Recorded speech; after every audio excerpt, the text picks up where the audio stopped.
ഒരു കഥ പറയാം. ഒരിടത്ത് ഒരു ധനികനായ മനുഷ്യനുണ്ടായിരുന്നു. ഒരു ദിവസം അദ്ദേഹത്തിൻ്റെ പട്ട് തുവാല കളഞ്ഞുപോയി. തങ്കത്തുന്നലുള്ള വസ്ത്രങ്ങൾ അണിഞ്ഞ ഈ മനുഷ്യൻ പെട്ടെന്നോർത്തത് വീട്ടിൽ പണിക്ക് നിൽക്കുന്നവനെയാണ്.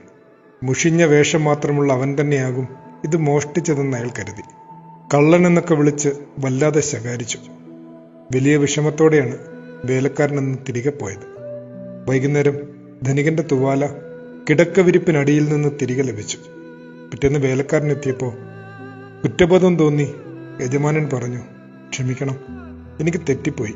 ഞാൻ താങ്കളെ ഒരു കള്ളനെന്ന് തെറ്റിദ്ധരിച്ചു. വേലക്കാരൻ്റെ മറുപടി നോക്കുക, സാരമില്ല, നമുക്ക് രണ്ടുപേർക്കും തെറ്റുപറ്റി. താങ്കൾ എന്നെ കള്ളനെന്ന് കരുതി, ഞാനാകട്ടെ താങ്കളെ ഒരു മാന്യനെന്ന്. ശരിക്കും ഇങ്ങനെ എത്ര തെറ്റിദ്ധാരണകളും തെറ്റിദ്ധരിപ്പിക്കലുകളും കൊണ്ടാണ് നമ്മുടെയൊക്കെ ഓരോ ദിവസവും പൂരിപ്പിക്കപ്പെടുന്നത്. ആദരവോടെ, സക്കീർ.